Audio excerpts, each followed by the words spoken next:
From Lagos, Nigeria, this is News Central. I'm Felicity Ezewike. The top stories tonight. Senate suspends Senator Natasha over misconduct, demands apology for alleged sexual assault. Air Force personnel invade Ikeja Electricity Distribution Office over disconnection at Sam Etnan Barracks. Hamas accuses President Trump of aiding Israel in Gaza blockade, says repeated threats constitute backing for Benjamin Netanyahu. In business, CBN urges courts to dismiss the forfeiture case brought by the EFCC against 2.7 billion Naira Abuja property. And in sport, FIFA to consider proposal to expand the 2030 FIFA World Cup to 64 teams to mark the 100th anniversary. Details in a moment.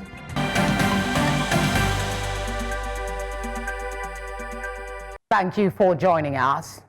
The Senate on Thursday suspended Senator Natasha for 6 months following her face-off with Senate President Godswill Akpabio during plenary on February 20. The decision came after the Committee on Ethics, Privileges and Public Petitions presented its report and recommendations, which were fully adopted by the Senate. Senate President Godswill Akpabio put the recommendations to a voice vote, and they were overwhelmingly supported. However, an amendment was made after Senator Orji Uzor Kalu appealed that Akpoti-Uduaghan's legislative aides should not suffer for her actions, ensuring that their full salaries and allowances remain intact. Proceedings began. Plenary ran its usual course under the leadership of President of the Senate, Godswill Akpabio. Lawmaker Akpoti-Uduaghan, however, introduced a fresh petition, further fueling the debate over her conduct. The petition is against the President of the Nigerian Senate, Senator Godswill Akpabio, for sexual harassment, abuses of office. Is there any legal impediment? On the subject matter, none, sir. Please proceed to lay the petition. Shortly after, the Committee on Ethics, Privileges and Public Petitions submitted its report on the senator's alleged misconduct during the February 20th plenary session. That her behavior on the 20th of February 2025 was unethical and unbecoming of the Senator of the Federal Republic of Nigeria by refusing to uphold the moral sanctity of the Senate and of the hallowed chamber. Debate ensued. Let the decision of the committee, let it stand. 3 months is sufficient for some level of restitution. My advice and appeal to her will be that she spends her period of suspension to read and learn our rules very well. The President of the Senate then subjected the committee's recommendations to a voice vote, which resulted in an overwhelming approval for Akpoti-Uduaghan's suspension. However, an amendment was made following lawmaker Orji Uzor Kalu's appeal to exclude her legislative aides from the penalties. It will be wrong to punish aides that have not committed any offense. The aides of Natasha is not Natasha. That for the period of her suspension, she be barred from representing herself to the public locally and internationally as a Senator of the Federal Republic of Nigeria. Those who support prayer 7 say aye. Those again say nay. The ayes have it. In the end, Akpoti-Uduaghan had the final word.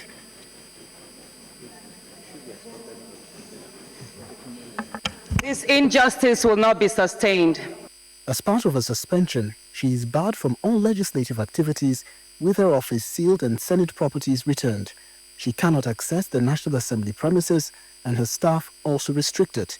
Her salaries and allowances are suspended except for her legislative aides, and her security details have been withdrawn. She is prohibited from representing herself as a senator both locally and internationally. To seek reconsideration, she must submit a written letter of apology to the Senate. In Abuja for News Central, I'm Sagir Ibrahim. A certified true copy of the Supreme Court judgment on the political crisis in Rivers State has shed light on why the nation's apex court restored the state's House of Assembly led by Martin Amawule. In a 62-page judgment obtained on Thursday, the court said there was no shred of evidence to support the claim of defection made against the 27 lawmakers from the People's Democratic Party, PDP, to the All Progressive Congress, APC. In a judgment signed by Justice Emmanuel Agim, the court noted that Rivers State Governor Siminalayi Fubara, who raised the allegations of defection against the 27 lawmakers on his own volition, withdrew the allegations at the Federal High Court in Abuja. By not supporting the defection claim against the Amawule-led leadership, the Apex Court held that no defection has taken place in the eyes of the law, with the consequences being that the status quo must remain. In another development, the Federal High Court in Abuja on Thursday adjourned the alleged money laundering case instituted by the Economic and Financial Crimes Commission against the immediate past governor of Kogi State, Yahaya Bello, to March 7th for continuation of trial. When the matter was called on Thursday, counsel for the EFCC, Kemi Piero, SAN, called Williams Abimbola its witness on subpoena. The witness confirmed during cross-examination that the former governor's name did not feature in the opening and management of the said Kogi Government House Bank account. She also noted that she was not the accounts officer of the Kogi Government House account and that the account is domiciled in Lokoja, Kogi State and not Area 3, Abuja, where she works. Let's move away from that and go to Plateau State. We understand the state is tackling economic challenges head-on in the 2025 fiscal year. That's according to the State Commissioner for Budget and Planning, who revealed that the state's economic woes are driving efforts to meet budget targets. At a press conference in Jos, he broke down the 2025 budget, outlining measures to boost government activities and stimulate growth. News Center's Chizoba Anyowe has the story. Tagged Budget of Consolidation and Sustainability, the Commissioner for Budget and Planning, Adams Lapshak, says the 2025 budget will ensure the hopes and aspirations of the people of Plateau State are achieved. The budget tagged Budget of Consolidation and Sustainability reflects government's commitment to solidify past achievements and ensures the continuous growth and development of Plateau State. It equally signals the administration's commitment to prudent management of resources and implementation of economic reforms necessary for unlocking the opportunities in our economy. Regarding judicious execution of state projects, key state actors were challenged in the areas of proper monitoring and evaluation. Lapshak says the execution of over 70 critical projects captured by government will begin once the inauguration of committees to handle them in over 300 wards of the state has been concluded. It is important to inform all ministries, departments and agencies to ensure that the implementation of all budget heads and sub-heads align with the National Charge of Account appropriated. However, in the case of any challenge, the attention of the Ministry of Budget and Economic Planning should be drawn. Equally, stakeholders and civil society organizations as partners in progress are also encouraged to monitor projects and programs cited in their domains to ensure they are executed based on specification. While the implementation of the 2024 fiscal year brought about a budget revenue of over 256 billion naira, it is hoped that judicious implementation of the 2025 budget will generate even more for greater developmental strides in the state. In Plateau State for News Central, Chizoba Anyowe. The death toll from the collapsed two-story building at Oriwo Estate in Lagos on Wednesday has risen to 4. Territorial Coordinator of the National Emergency Management Agency, NEMA, in the Southwest region, Ibrahim Fariloye, on Thursday said 2 additional bodies were retrieved from the rubble while a man was rescued. News Center's Bettina Ueli has more. Incessant building collapse has been a recurring decimal in Lagos, Nigeria's economic nerve center. This is the second of such in the year 2025 as a three-story building under construction collapsed on Wednesday at Oriru Street in the Lekki Phase 1 area of Lagos State. A team from News Central visited the site but were denied entry and coverage. I'm just trying to get... No, let me talk to you. I'm just trying to understand.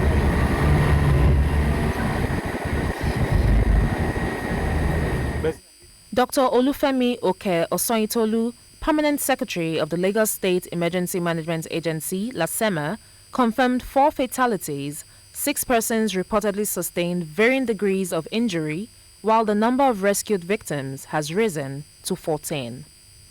While the immediate cause of the collapse is yet to be ascertained and further investigations are underway, this recent incident underscores the critical need for stringent enforcement of building regulations and adherence to safety standards to prevent such tragedies in the future. In Oriru Estate, Lagos, for News Central, I am Bettina Nwili. The news returns after the short break. Do stay with us.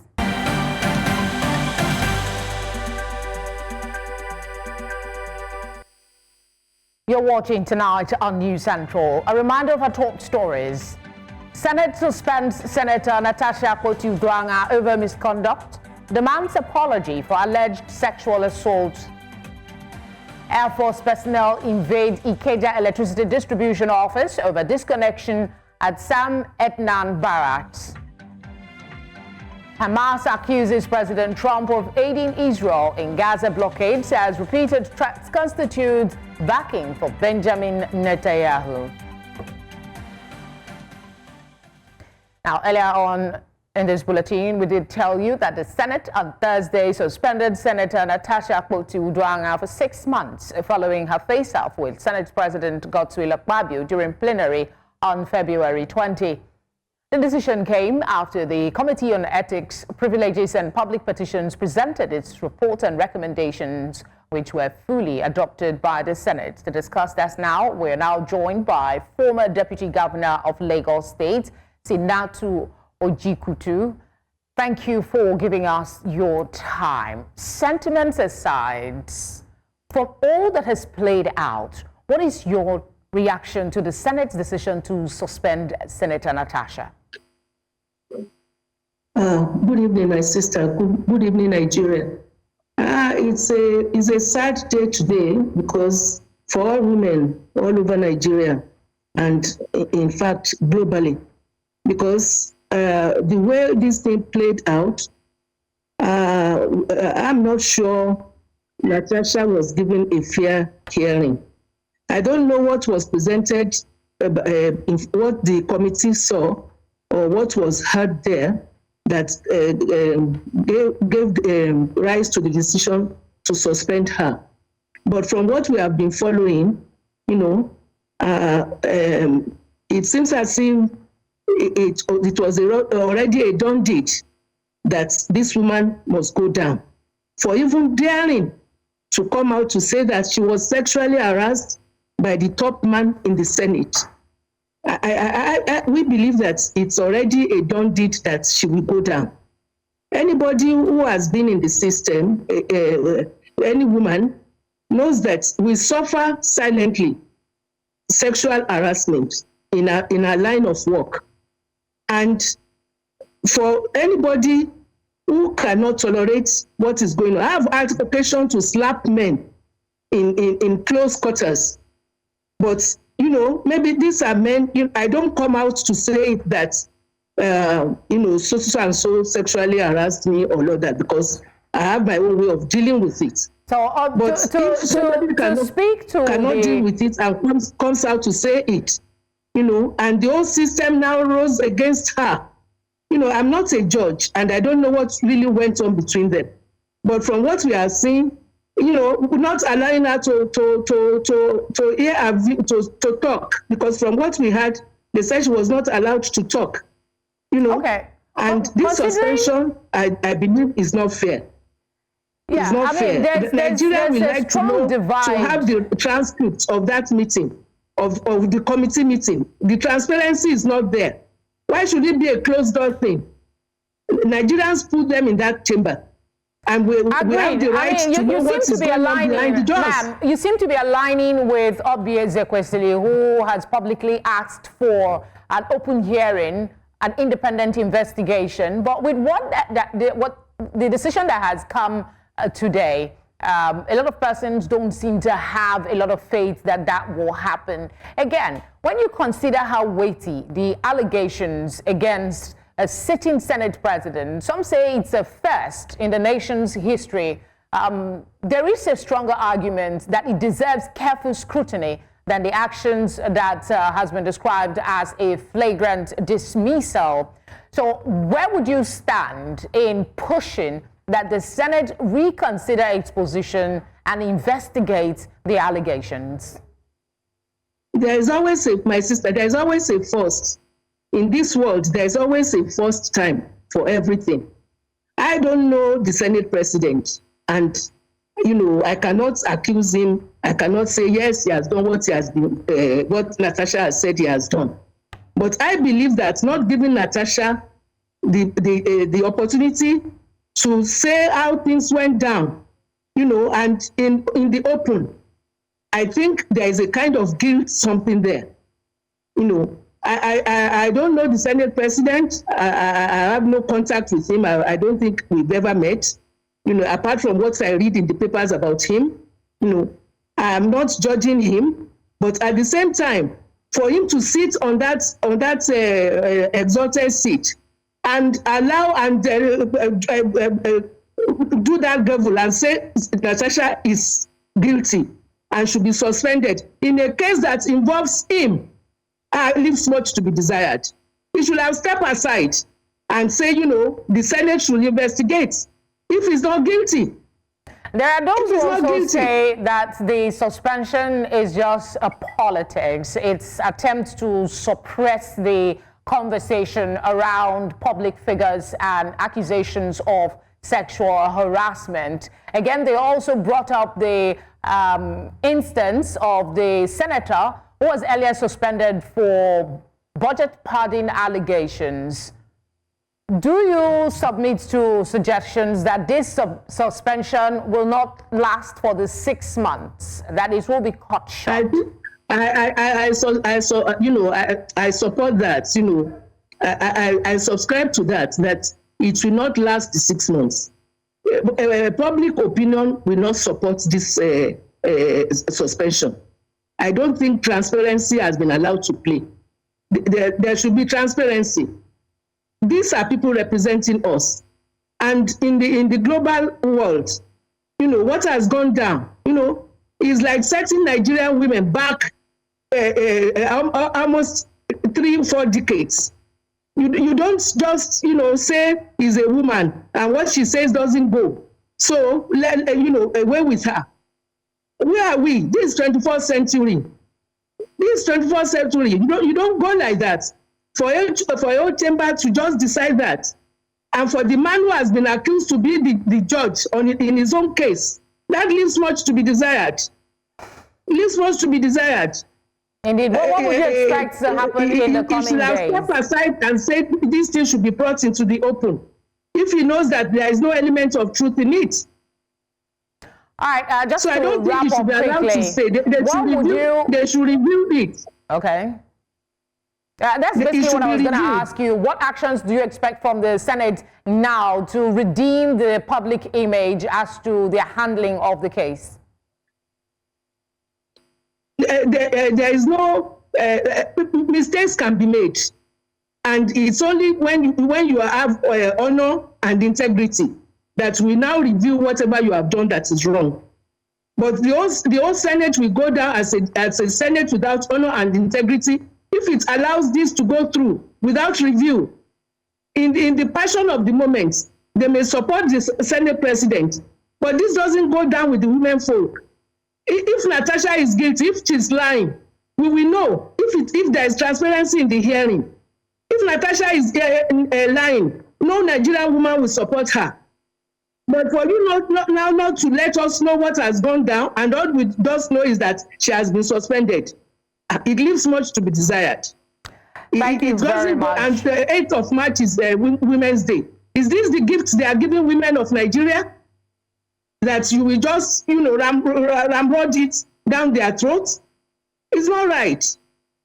Yeah, this is Ramadan time. I shouldn't come out to say this. And besides, I'm bereaved. I've lost 2 dear people to me. And one of them is one of your media, or the media people. Shoni Bare, that young man has gone, he's my cousin. So I'm mourning. But this Natasha thing, goes the wrong way with me. It doesn't go well, And please, you are a woman too. In your place of work, I know men, when you are beautiful, men will want to hit on you. We have different ways of dealing with it. All right, we want to first off quickly condole with you on the loss that you are currently mourning, and also thank you for sparing the time to speak with us on this important issue. Thank you for your time. Thank you very much. Thank you. I hope all women will rise up to say this is a no-no. I hope we will all rise up, because one of us has gone down the wrong way and it should not be allowed to stay. I don't have any grudge against any man, but men are known to be lustful. And Natasha is a beautiful woman. And all the what she has been going through, I will not say there are lies about it. I know what I went through, during my career. But we have different ways of handling it. Thank you very much. Have a good night. You too. The rehabilitated 7.8-kilometer Eziama-Aba-Owerri Road in Imo State has been commissioned by Governor Hope Uzodinma. The Niger Delta Development Commission began the reconstruction of the road in October of 2023 after several years of abandonment. News Center's Chinwe Ugele has details. One after the other, the stakeholders in the Niger Delta speak on the need to have such road infrastructure to aid movement of persons and vehicles. We want to thank the management and board of NDDC for giving it feet to award, sponsor, and conclude the execution of this road project. Governor Hope Uzodinma says the reason the commission is working effectively in recent times is due to the caliber of persons appointed into the board. This intervention will go a long way in not only assisting the government of Imo State in our pursuit for 100% implementation of all our capital projects.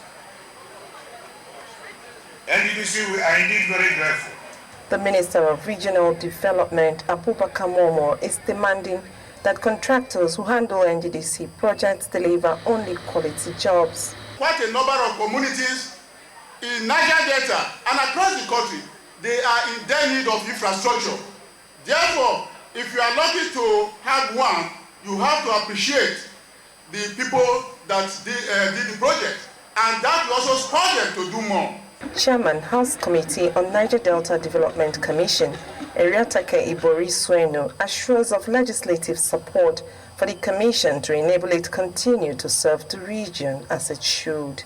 I commend all of you for all you do for the people of this region, for wiping tears from the eyes of the people of this region, for bringing joy to the people of this region, for bringing light to the people of this region, for waking up the people of this region. I thank you. I salute you for your strength. On his part, the Chief Executive Officer of the Niger Delta Development Commission, Samuel Obuku, while thanking the governor for his support for their projects in the state, says there are ongoing and completed projects of the commission scattered around the Niger Delta states.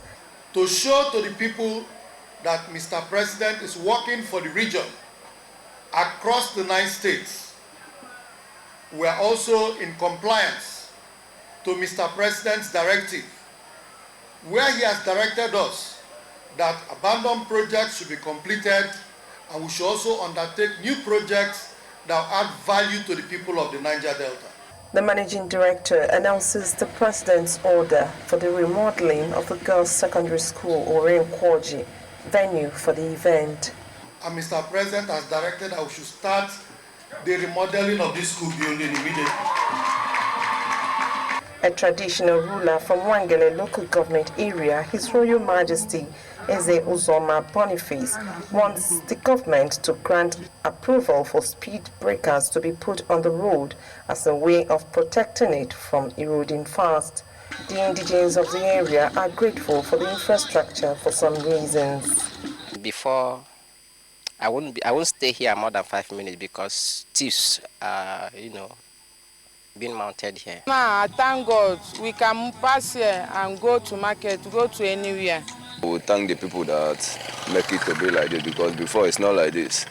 The taxi people, those under transportation, cannot come in and go. Before, if you ask somebody to bring you down to this place, they will not because of bad road.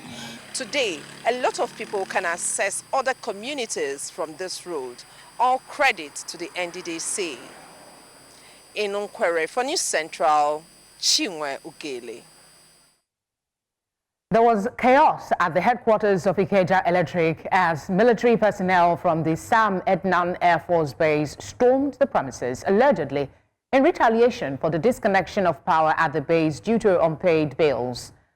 The soldiers reportedly vandalized property, assaulted staff, and forcibly removed security equipment from the building. News Center's lead correspondent, Bernard Akede, has more.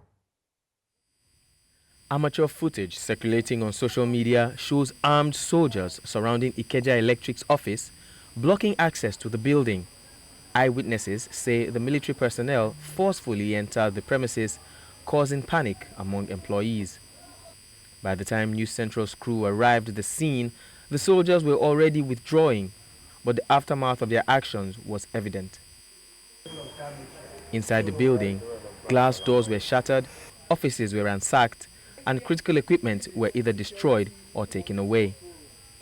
So all our CCTVs are controlled from here. Sensitive security information were taken away from here.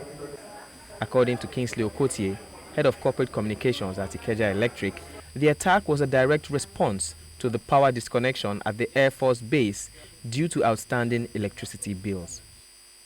Proud to this day, we've had engagement with the Sam Ednan Air Force Base, Ikeja, an arm of the Nigerian Air Force, over issues relating to electricity supply and accumulated bills. Solutions were proposed as a way forward based on what they can afford because of their budgetary constraints as well. However, when those solutions, which also went with investment from our own part, were put in place, we discovered that we were denied access to check on those facilities so that other things can happen inside. And those installations were removed. We called their attention to it, had discussions at some point to the level of an Air Vice Marshal who oversees that base generally, and he intervened, and we reached another set of agreements. We implemented our own part as IE, but again, that equipment was disconnected again. When we tried to access the facility, the authorities of the Air Force will not allow us to do that. And so we're forced to make a disconnection of the facility. Reports indicate that the company drivers who were forcibly taken by the soldiers were transported to the Air Force Base, where they were allegedly subjected to further intimidation. We are preparing for our supporting people to go out.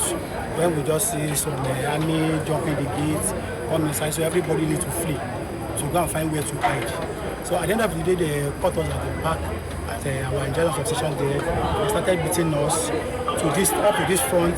They said we should go and pick up our driver's key, the car. So when we pick up the car, it was beating, and they took our phone. Up to now, I've not seen my phone. Up to now. So when they took us there, they said we should lie down on the field with our head on our knees. As of the time of this report, the Nigerian Air Force has yet to release an official statement on the incident. However, sources say senior military officers are in closed-door meetings with the Ikeja Electric's management. This incident raises fresh concerns over the use of excessive force by military personnel in Nigeria, an issue that has remained a point of contention in the country. In Lagos for News Central, I'm Bernard Akede.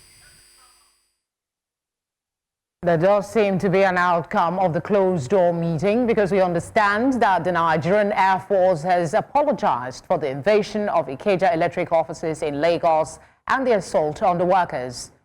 Representatives of Ikeja Electric and Air Force briefed the media shortly after a closed-door meeting at the head office of the power distribution company in Alausa, Ikeja, Lagos. Sadly, because of the fact that we have a system whereby as a distribution company, the responsibility of collection lies primarily with us, and remission of that money into a common account, which is escrowed, of course, with that responsibility of equally paying upstream the gas suppliers, the generation companies, transmission company of Nigeria, and other critical market participants. Of course, that has led to liabilities in our books that we've been carrying in our balance sheet, and it has made us quite a bankrupt organization, so to speak. Somehow we've been riding the wave, but it's been very difficult and challenging. And if we cannot collect, how do we pay our staff? How do we incentivize them to be able to do what they are paid to do? As you've heard from the chairman, electricity in the base environment is not a luxury. It is an essential commodity. In the last couple of days, we have been in darkness. It's true. But our dialogue today has been very fruitful. We try to make sure that our men are always under positive control at all times. In our part, we will investigate what has happened and sanction appropriately. Dr. Victor Okai, public affairs analyst, joins me now for some perspective on this development. Thanks for giving us your time. Intriguing comments from the management of both bodies. But let's look at what the impact is on the representation of the military in Nigeria with this conduct in the face of everything that's going on in the country. Thank you very much. I think that the end of your report really, I think it was an important part of everything in terms of how the relationship should have been in the first place. And what do I mean? As any military person or strategist to tell you, every war usually ends with dialogue in most cases. And so why don't we start up from the beginning?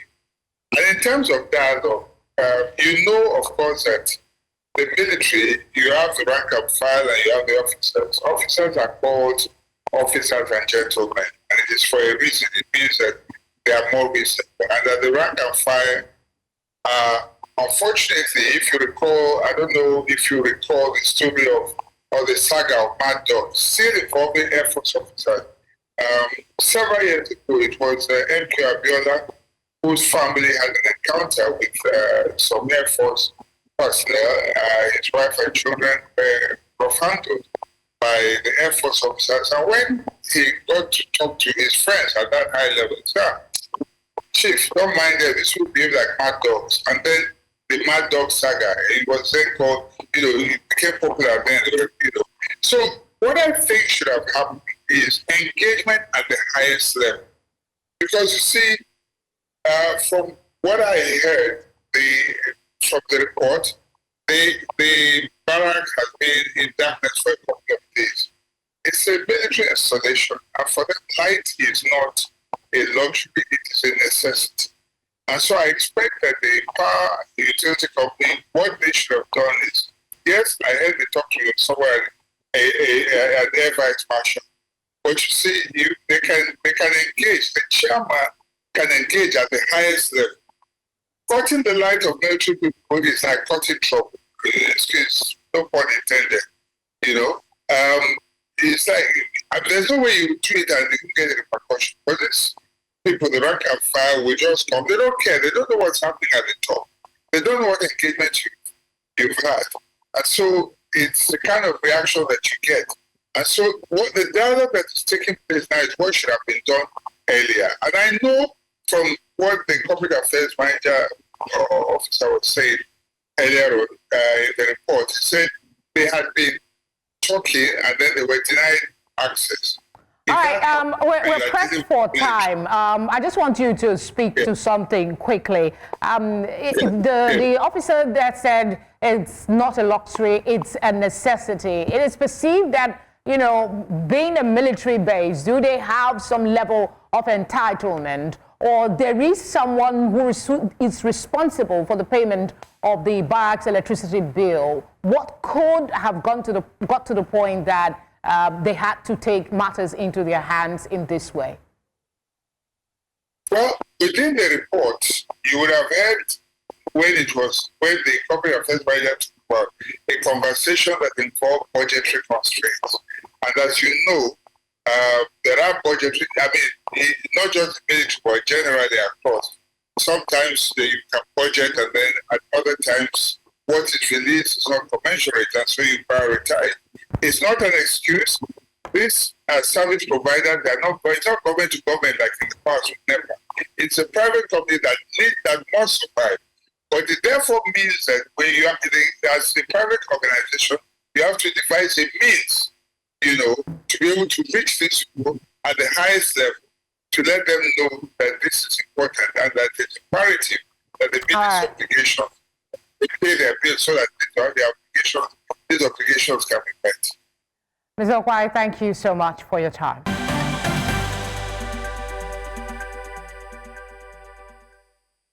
To the foreign scene now.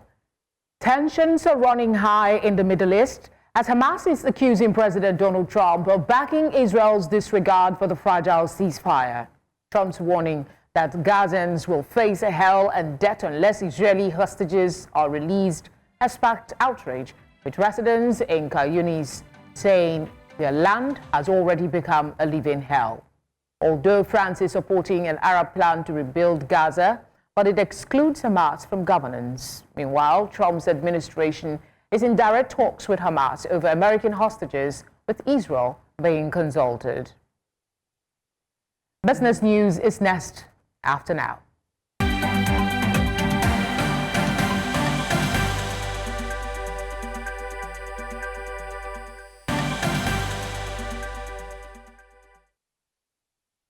Joanna is here for Business News. What should we be looking at, Joanne? CBN is making moves to challenge the EFCC's claim on a particular property that's down for collateral. We're going to get into that and much more on Business Tonight.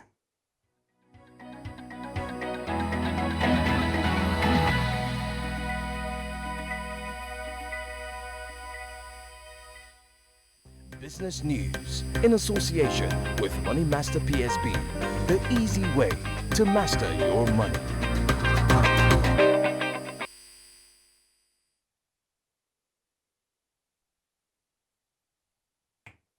And the Central Bank of Nigeria has challenged the Economic and Financial Crimes Commission's move to seize a 2.7 billion naira property in Abuja.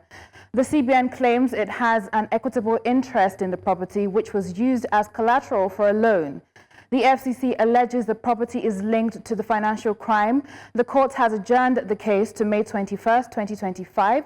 The CBN has asked the court to dismiss the EFCC suit and protect its interest in the property. And Nigeria's Naira fell 3.5% against the dollar in the parallel market on Thursday, depreciating by 55 Naira to 1,580 Naira to the dollar from 1,525 Naira to the dollar the previous day. The decline follows a brief period of appreciation, which experts say was unsustainable. At the official FX market, the Naira also weakened, closing at 1,500 Naira 80 kobo to the dollar, and a 0.6% drop from 1,491 Naira 67 kobo to the dollar on Tuesday. The Central Bank of Nigeria reported a slight depreciation to 1,505 Naira to the dollar. Despite recent reforms, demand, pressures and inflation concerns continue to challenge currency stability. At the end of trading on the NGX today, the all-share index added 32 basis points. That's what it closed at. All-share index is now at 106,780.72. Market gained about 216 billion naira today on the NGX. So breaking that losing streak today. Let's see what happens tomorrow. Sectoral performance is an interesting turn of events. The oil and gas sector is down 0.09%. Losses in MRS, about 18 naira loss with MRS dragged that down. But banking, insurance, consumer goods and industrial goods are up today. Let's see what happens tomorrow on the NGX. Of course, that's it on Business Tonight. I am Joanna Mustafa. Tonight continues with Felicity.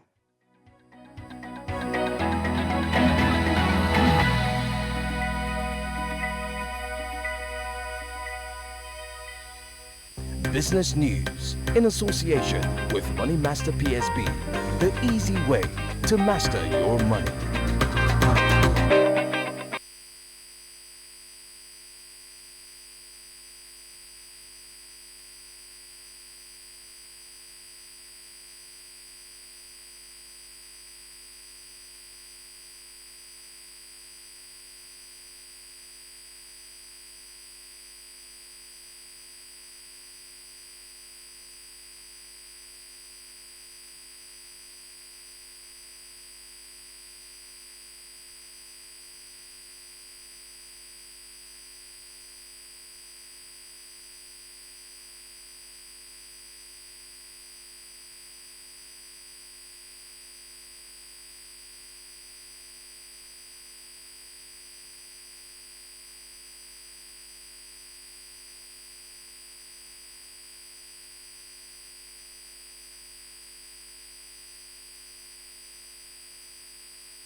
Glad you're still here. Tunde joins us now for some sports update. Today here, FIFA is considering featuring 64 teams at the World Cup. Exactly, from 4 to 8 to 16, 24, 32. Where will it end? All this and much more after the break.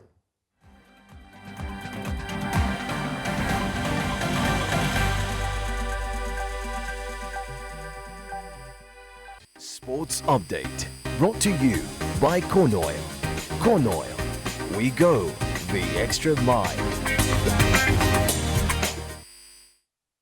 Hello and welcome to Sports. Football's global governing body FIFA is considering expanding the 2030 FIFA World Cup to 64 teams to mark the tournament's 100th anniversary celebration. Now, the competition is set to be hosted by Morocco, Spain and Portugal and will feature matches in Argentina, Paraguay and Uruguay, the location of the inaugural 1930 edition. The proposal, reportedly made by Uruguayan delegate Ignacio Alonso, was met with stunned silence at a recent FIFA Council meeting. FIFA President Gianni Infantino called it, I quote, an interesting idea that needs further analysis. Infantino has consistently sought to extend and expand the influence of what was already the most coveted prize in sports since he was elected FIFA president in 2016. A proposal to stage the World Cup every 2 years was abandoned, but next year's World Cup in Mexico, Canada and the US will bring an increase from 32 countries to 48, with the number of matches rising from 64 to 104. Nigeria's under-18 men's handball team are currently undergoing intensive preparations ahead of the IHF Trophy Intercontinental Phase scheduled to take place in Pristina, Kosovo from March the 12th to the 16th. Under the guidance of coaches Emeka Nnamani and Ayo Joshua, the team is currently honing its skills at the Roe Park Sports Center in Yaba, Lagos, as they look to make a strong impression on the world stage. Despite the short preparation window, Coach Emeka Nnamani remains optimistic about the team's chances as Africa's sole representative at the tournament, having earned qualification at the continental phase in Addis Ababa, Ethiopia in November 2024. Before departing for Kosovo on Monday, the 10th of March, the team will play a test match against Nigeria's under-23 men's handball team in Lagos. Their tournament campaign begins on Wednesday, the 12th of March against Caledonia, followed by a crucial clash against host Kosovo in the group stage.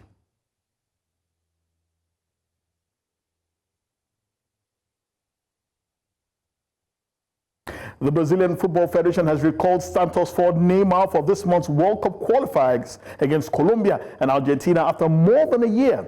The 33-year-old sustained a knee injury in Brazil's World Cup qualifier against Uruguay in October 2023 and has struggled to get back to his best and secure a spot in the squad.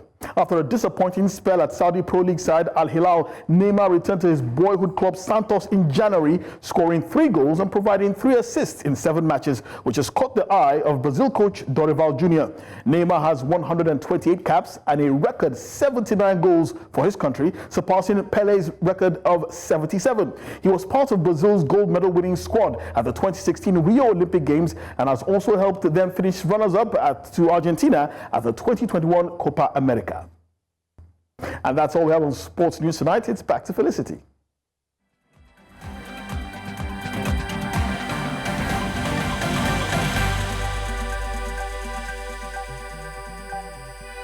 Sports Update, brought to you by Corn Oil. Corn Oil, we go the extra mile.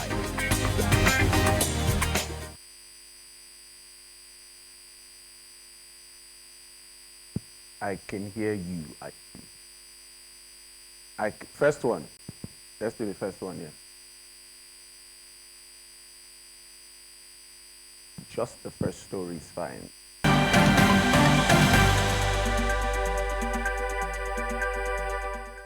Time for some entertainment. Dewa is here with What's Hot. Well, as it is, we can see that it's from one lawsuit to another, and it seems we're not going to get the end of this, but I'll bring all the details shortly.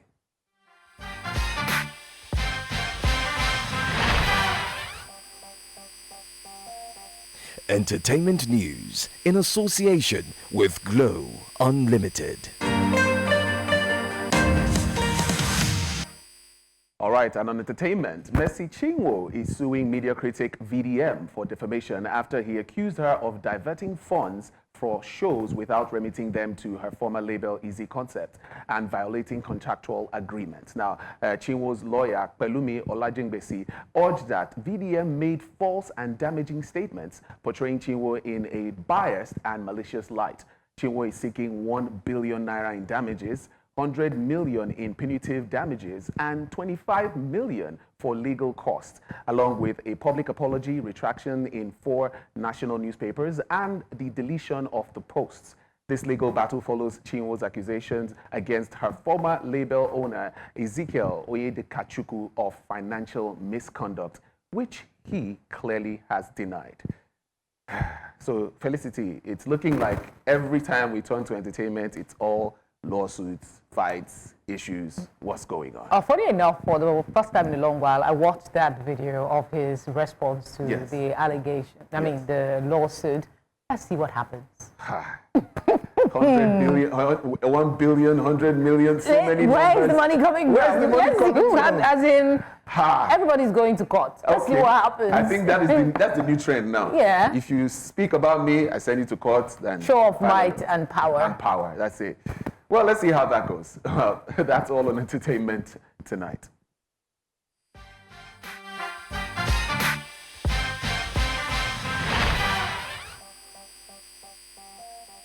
Entertainment news in association with Glow Unlimited.